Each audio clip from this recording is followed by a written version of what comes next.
What is up, guys? It's TCM MarkyB here, and it's coming close to the end of the year 2013. 2013 has been like a massive year for Call of Duty. It's been a massive year for myself. A lot's gone on, and I kind of want to go through the steps of what's happened throughout the year and where I am now where I am now compared to where I was at the start of the year. Um, Going and starting off at the end of 2012, I was in the Four Kings roster, which was myself, Adam, Moose, and Kyle. Moose was obviously on my team now. Kyle was unaware, and Adam's a player that stopped playing. He was a member of TCM in the past, but he's one of these players that's kind of went on and off Call of Duty. It's not really been his passion for the last year or so. So I was on a team with him at the very, very start of Black Ops 2, as well as Kyle Moose.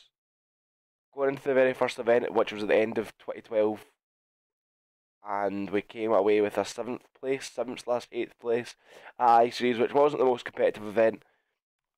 And I mean, we lost to the winners of the tournament, which was the Record Divisions, I believe, which was Tommy, Excellence, Zanity, and Sowers, and we lost to the fourth place, which was Farico Dragons. Back then, they were a squad that were very good throughout the whole of Black Ops 2, well, throughout the first half until they kind of split off and made different sort of teams.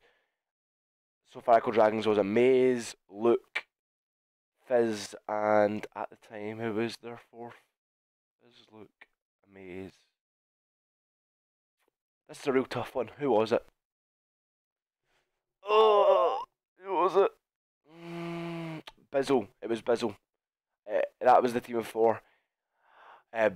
And obviously they were a very good team. They came away fourth that event. They could have done better, to be honest. But we could have beat them all the same. I mean, went down to the wire, and I was really disappointed with seventh/eighth place.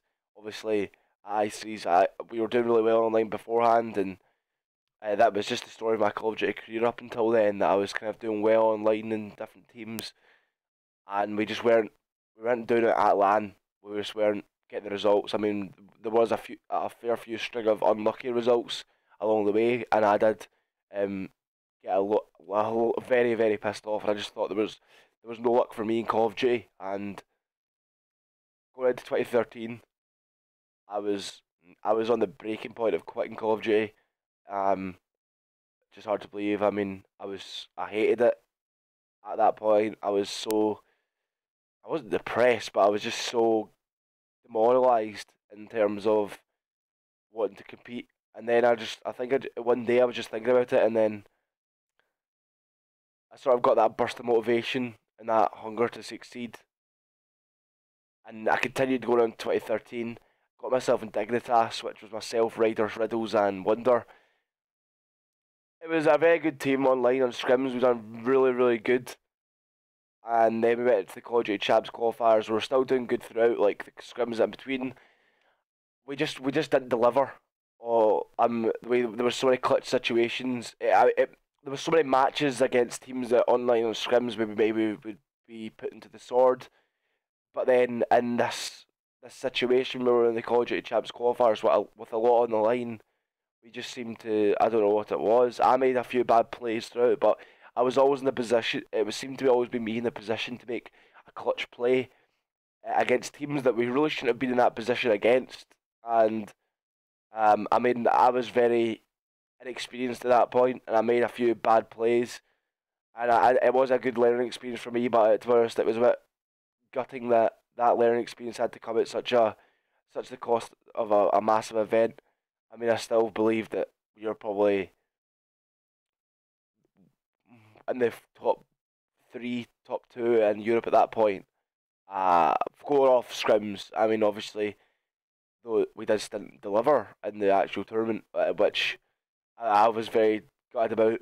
I mean, personally, I played good, and I honestly believe I played good in the COD Champs qualifiers, but apart from those little plays, like stupid plays I made, which weren't always down to me, but I'm reliving the past at the moment, and I should leave that. I should leave that topic because it's not a very nice one. So yeah, Dignitas went sour. Some of you may know there was a bit of an issue with Ryder, and he ended up trying to get people host booted in the last week, which was TCM, which is the team that I ended up joining afterwards, which is the team I'm still in now. He ended up trying to host boot them, and that didn't go too well. Dignitas found out. We all got dropped for Ryder's actions instead of just Ryder being removed from the roster. We were all removed, which I understand from a business point of view, but at the same time I don't understand because, I mean, we don't really deserve that at all. We all behaved very well, myself, Wonder, and Riddles, and I think Madcat is about to join the roster. We all behaved very well on social media in terms of how we represented Dignitas throughout our time involved with them. And I was very, very, very kind of annoyed that we weren't given that sort of second chance as such because it wasn't us. We had no idea about it. We couldn't affect it. It wasn't like Ryder told us and we just didn't. We just kind of brushed out of the carpet. It was nothing like that. And like I said, when I was removed from Dignitas, I was once again in that state where I was thinking, is Call of Duty just a pure like as nothing ever seemed to go my way, and I honestly was so gutted about it all, and things just, I mean, things from then were on the up. To be honest, from then it was on the up. Made a team with one of my old like teammates, Kyle, as well as one of my other real old teammates, Momo, and he was also a really good friend at this point. And then we gave a chance to someone who I had teamed with in the past who had actually dodged a LAN event the day before when I was teaming with him, Petey, who is obviously a top quality player now, regarded as one of the best in Europe.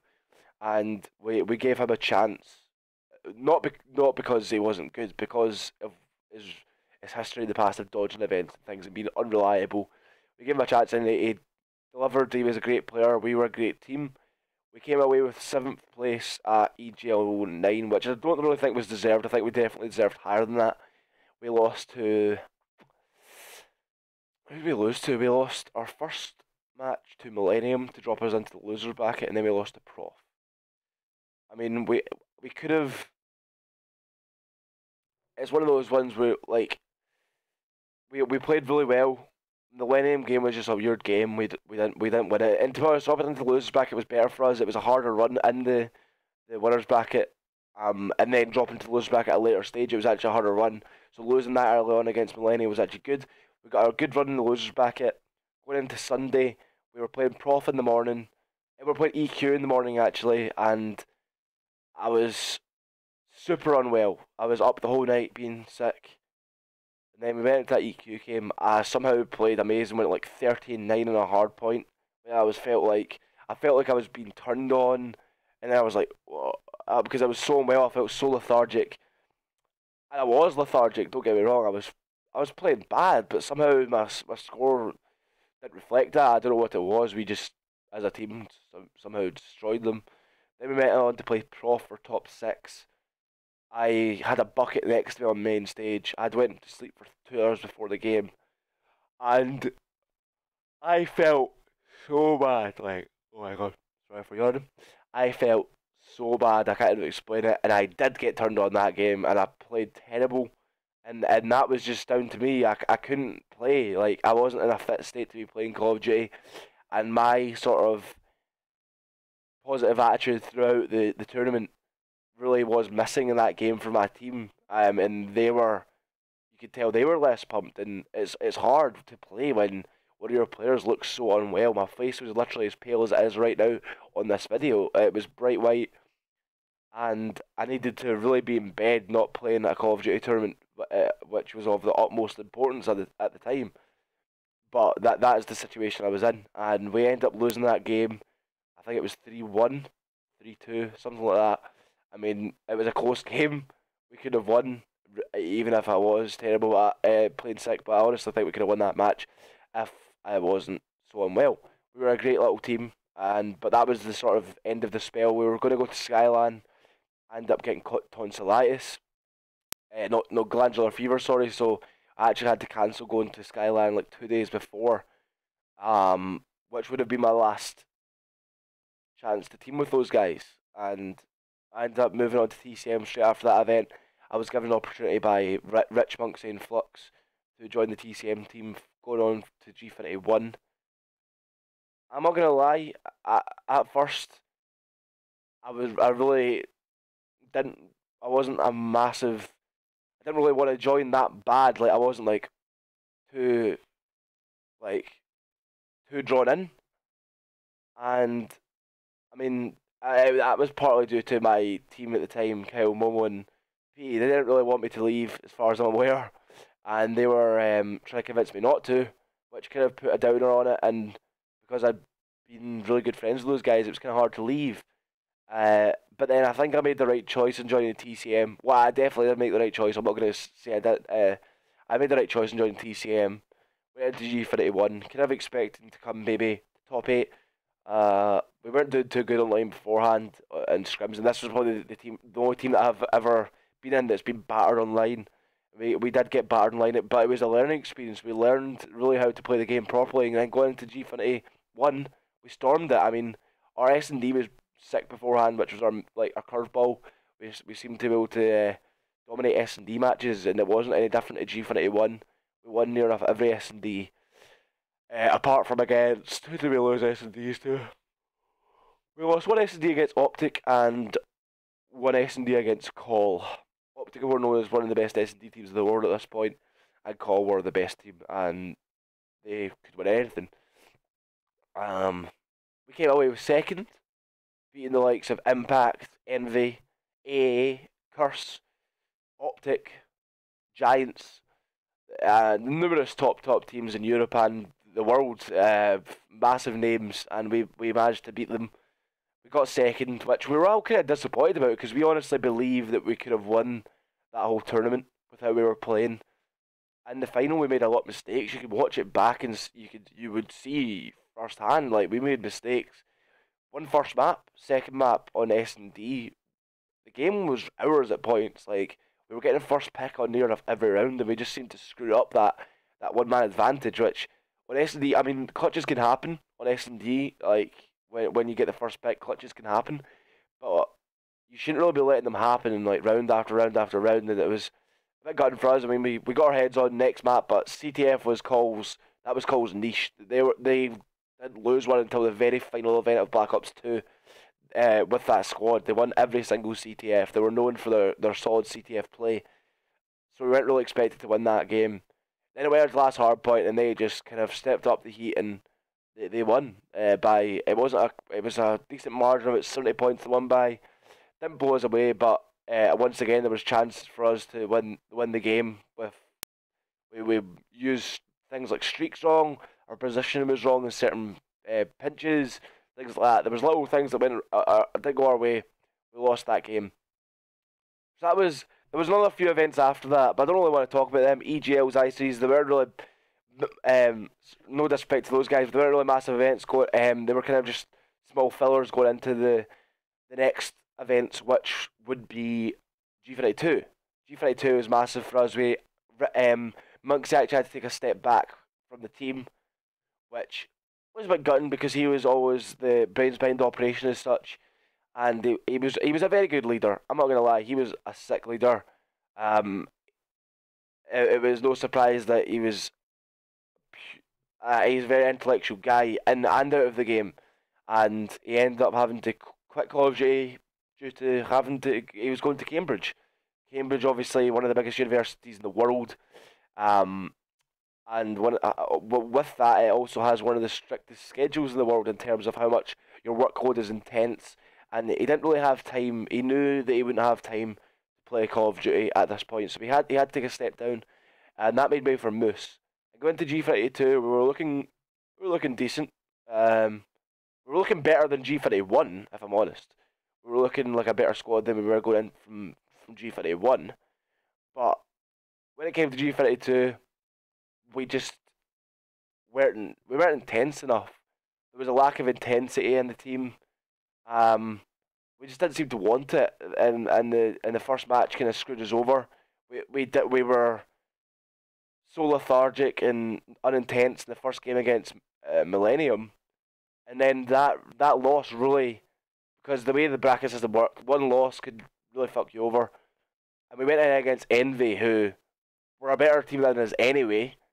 And I mean, it was close games once again. It could have went either way. I mean, I was 1 kill off a stealth chopper at one point on CTF. I think we lost by 1 round on S&D. The hard point wasn't really that close, but I mean, the other two maps were severely close, and it was kind of demoralising once again that we lost that. So after that event, we were going into EGL, hoping to kind of bounce back and prove that we were still a really good team. Rich ended up having to miss EGL because he was unwell. So EGL was a written off for us. We had a last minute pickup that we hadn't scrum with in the form of Kyle. We came fourth, which wasn't what we wanted. Fourth is alright. I mean, it's acceptable. We came behind Infused, who came first, Epsilon, who came second, and third was Orbit. We got beat by Orbit in a game that really we kind of took them lightly, I suppose. I feel like we took them lightly. And then, but the real sucker punch was when we were playing Epsilon for in the winners bracket semi-final. We're playing Epsilon to get into the winners bracket final to be guaranteed top 3 to be playing against Infused, and somehow we won the first map pretty convincingly. We always seem to win the first map against Epsilon every time we've played them. Every time I've ever played them in a tournament at LAN, I've always won the first map. I don't know what it is, but then every other map they've sort of stepped up. And the second map, I had 19. I didn't put the foot off the gas. I had 19 kills on S&D, 19 kills, and we lost. We lost to S&D when I had 19 kills. It's kind of hard to believe, and I really couldn't have done much more in that game. To be honest, I was clutching. We clutched so many situations. It was unreal. We lost 6-5. It was good plays by them to win the game. So after that event, Rich ended up saying to us that he had to take a step down from the team. So we picked up Gunchy, which Gunchy was if I'm honest, like really, really honest, it was a breath of fresh air for our team, like completely. Someone new, like someone that wasn't really used to us as players. Someone that hadn't teamed with us in the past. Obviously, teamed with Flux in the past, but he hadn't really teamed with myself, Moose, or myself or Moose. He hadn't really teamed with myself or Moose in the past. Why was I thinking there was an extra player? And he hadn't really teamed with myself and Moose in the past. But I think what we needed, because we'd always kind of got players from the same pool, and I think we needed a breath of fresh air, like I said, in that roster. And it seemed to really install something new in our team. Flux had some sort of extra motivation to play the game. We played a lot of Call of Duty at the start of Call of Duty Ghosts.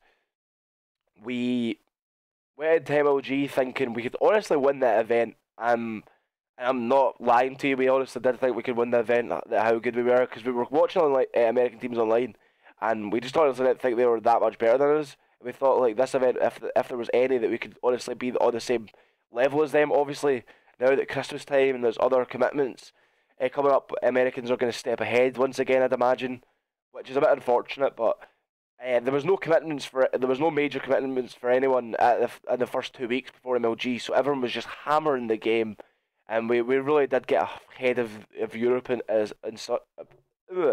did really get ahead in Europe, and in America we were at the same level as a lot of the top teams, but at MLG,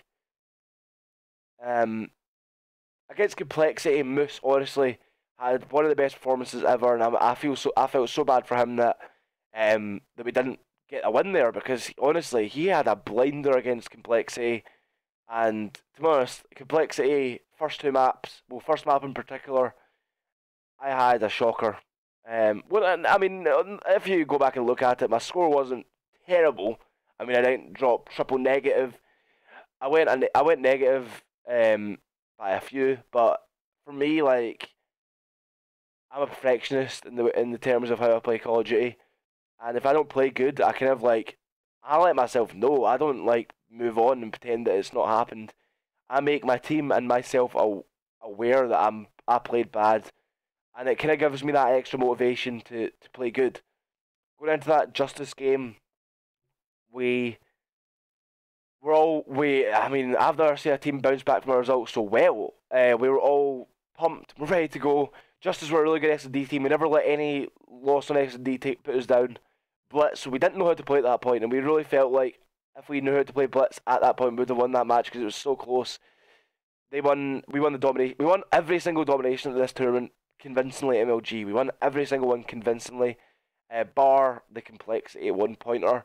We won every single S&D, and going into that, like, Justice game, we thought we could win. I mean, I was pretty confident. Then last map, we were 5-4 up. We had a 3v1 situation on Study. He got the first kill in the back on Gunchi. Gunchi was not aware of where Study was. No one was aware of where Study was at this point. So he got the kill on Study in the back. But Moose and Flux were both in positions where they probably could have killed him. And they both, I suppose it was a sort of like, it was one of those moments where everyone was just so silent, just expecting the kill to happen. And Flux just ran in. And Study, to be honest, Flux 99.9% of the time would have made the kill on Study. 99.9% of the time the kill on Study would have been made without saying anything. But to guarantee the kill, the communication needed to be there and it wasn't there. And Study got a lucky headshot on Flux, like literally one bullet in the head, and then Moose, Study just had to run the clock down on Moose. It wasn't the greatest of 1v3s. I mean, well, it was in the sense of the timing of it. I mean, it was to win, like, to take his team to last round, to get them through, and they ended up coming top 4. And I honestly think we could have done that, if not better, given the situation. I think we could have stormed back through the tournament, and we were a great team at the MLG, and we played it better at MLG, I feel, than we did at I3s. Going into I3s, we learned our mistakes from MLG. Our Blitz was insane. I mean, we were blowing teams apart on it on Blitz.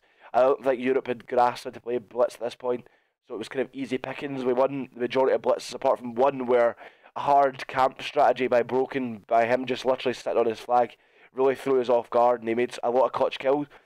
But, I mean, it wasn't a very good strategy in essence, that it kind of relied on him making clutch kills rather than them playing insanely as a team, which, I mean, it did work for them because they made those clutch kills, but it was very reliant on clutch kills being made. They won that map regardless, and they going into they won the losers bracket final against us, and then we had to beat Orbit in the losers bracket final. It actually wasn't in Orbit, no, it was Infused. Sorry, we had to beat Infused, which ended up joining Orbit recently. In the losers bracket final, we beat them 3-0. It was pretty convincing. Then going into the grand final, we knew we could come back. We knew we were better than Vitality. No disrespect to them at that point. We knew we were better than them. And we knew we needed to step up and not make mistakes. And some of the mistakes we were making, we just didn't need to make them. We had a team top 4. We were all pretty pissed off the first time we lost the winners bracket final against Vitality. And we knew that we could come back. And we did. We came back. We won the game. And that was it. We won 6-5 in the grand final against Vitality. Won my first event. Not had an event since then, but going into the new year, I'm really looking forward to everything. And I'm looking forward to all the rumoured tournaments, like, for example, Gfinity. Looking forward to CoD Champs. And most importantly, I'm looking forward to it with this team. This is probably the most fun team I've ever been in terms of how close we are in and out of the game. I mean, if any news on the stream, we do argue in game, like every team, but it's not like anyways. We're all so confident in each other's ability. I know for a fact that I could trust every one of my teammates to make any single kill that needs to be made ever. And LAN anyway, Flux is a bit of a liability online. His connection's fucking shocking, and that's probably why we've been getting a bit irritated online recently, because Flux. It's kind of hard for someone who has a bad connection to keep their mouth shut when they get bullshitted. It really is hard, and to be honest, I've not been put in that position. I have a great connection, so I don't get bullshitted too often. But when I do let it out. But Flux, it happens obviously more than other people, so it kind of brought a bit of it's been bringing a bit of a downer on our scrims recently. Which is a bit unfortunate, but I mean, he'll be going home. He'll be going back to uni soon. He'll be on a nice connection. It's not ideal, but I mean, for now we're just gonna have to practice with the problems. Going forward to the next year, I'm really looking forward to it. 2013 was a great year for Call of Duty. Black Ops 2 was amazing. I mean, the title was honestly the best Call of Duty title to grace existence, and Hardpoint was so fun. This game is so dead to playing eights, and Hardpoint you could play eights for hours. You could play Hardpoint for hours and not get bored. That was what was really great about Black Ops 2. The endless hours of fun that it provided for myself and numerous people. I mean, it was great. It was a great game, and I was really sad to see the end of it. But it's a new year and it's a new Call of Duty title. I'm looking forward to grinding it out on Ghosts. I mean, it's gonna be a good year, guys. And I hope everyone starts supporting these tournaments like the G52K series, G55K series. I hope everyone starts supporting these tournaments. Everyone in Europe should be really like getting involved, because there's opportunities for everyone to be involved in these massive tournaments. Unless you're getting yourself stuck in, you're really leaving yourself behind. I wouldn't be surprised if CoD Champs qualifiers was seeded off G50 ML/MLG Pro points, and you really shot yourself in the foot if you've not been playing these tournaments just because you thought they're not worth it. Because and it's not too late to start now. It's not too late to start now. I do well in a few 2K series, win a few 250 series, and you're back in the mix. You're back in the mixer, and every little helps in terms of who you're going to be playing against in the tournament. So you really want to be entering these tournaments to guarantee you're not screwed over when it comes to a big tournament. That I'd imagine. I mean, I've heard nothing. I'm not going to lie. I've heard nothing, but I would imagine that these MLG Pro points are maybe going to be used to seed the CoD Champs qualifiers, because the CoD Champs qualifiers, as far as I'm aware, as far as I've heard, as far as the rumours are concerned, are going to be ran by MLG and ran by Gfinity, I'd imagine, from what I've heard from different rumours from different people. And so, I mean, with that being said, like, we could honestly see the likes of top teams playing against top teams in the qualifier, and screw yourself over, because who knows, it might be more than one this time. Maybe more than one UK team this time. Who knows? Who knows? But like I said, 2013, great year for myself in terms of personal, not just Call of Duty. Like, I mean, I've spent a good. It's been our first full year with my girlfriend, which has been amazing. Bit gay this part of the video, but I mean, she's great. She's really supportive, and I love her. So I don't think she's watching this video, but yeah. So she's been great, like I said, and I mean, it's the first year that I've won an event. I mean, I've made strides this year from last year. Look at my placements last year. I was coming top 32, shit like that. I mean, top fourth was like a good placement for me last year, and now this year fourth was like an unacceptable placement. I mean, I was consistent. 2013, I think I was consistently in the top 8. I think I was consistently in the top 6. In fact, I think I was one time outside the top 6, which is rather good for me. And but this year I'm not accepting that. I'm not accepting those 4th, 5th placings. I'm not accepting those thirds. I'm not accept those seconds. I want first at every European event. I want to win every European event, and that's my aim. Last year we were we were one of the best European teams, but we were never the best European team at any point. We were never that. Even at G51, I don't believe we were the best European team. I mean, but we were, and we could have been the best European team. I'm not saying that, but regardless, that's another chat. 2013, great year. Thanks for all the memories. Thanks for everyone supporting me throughout 2013. This isn't going to be my last video for 2013. I just wanted to talk about it as a whole. Obviously, it's a very long vlog.